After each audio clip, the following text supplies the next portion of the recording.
அல்லாஹ் கூறுகின்றான். என்ன கூறுகின்றான்? இந்த இஸ்லாமிய மார்க்கத்தை என்ன செய்யுங்கள், நான் கொடுத்திருக்கக்கூடிய குல் ஹாதிஹி சபீலி, நபியே குல், நபியே நீங்கள் சொல்லுங்கள், ஹாதிஹி சபீலி, இதுதான் உங்களுடைய பாதை. எது? இந்த ஏகத்துவத்தினுடைய கொள்கையை எடுத்துரைப்பதுதான் உங்களுடைய பாதை. குல் ஹாதிஹி சபீலி அது இலல்லாஹி அலா பஷீரா, தெளிவான ஆதாரத்தோடு அத்தாட்சியோடு என்ன செய்யுங்கள் நபியே, ஏகத்துவத்தினுடைய கொள்கையை எடுத்து மக்களுக்கு மத்தியில என்ன செய்யுங்கள், பரப்புங்கள்.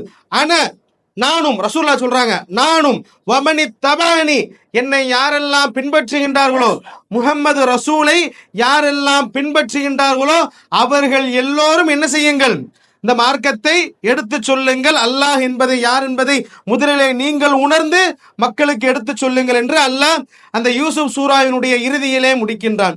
என்ன காரணம், எதனால், என்ன நோக்கம், ஏன் இப்படி நாம் வாழ வேண்டும்?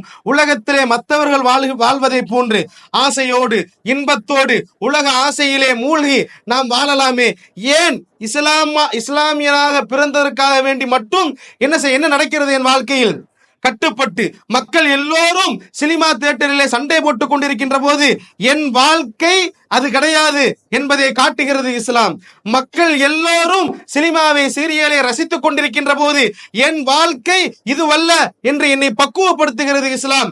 மற்ற பெண்கள் எல்லாம் தன்னுடைய ஆடையை அலங்கோலமாக, அதாவது அவர்களுக்கு எப்படியெல்லாம் தோணுகிறதோ அரைகுறையாக எப்படியெல்லாம் போட வேண்டும் என்று ஆசைப்படுகின்றார்களோ அப்படியெல்லாம் போட்டு தெருக்களிலே வீதிகளிலே உலா வருகின்ற போது உன் ஆடை இப்படித்தான் இருக்க வேண்டும் என்பதை இஸ்லாம் வலியுறுத்துகிறது. ஏன் நான் மட்டும் இப்படி வாழ வேண்டும் என்கின்ற கேள்வி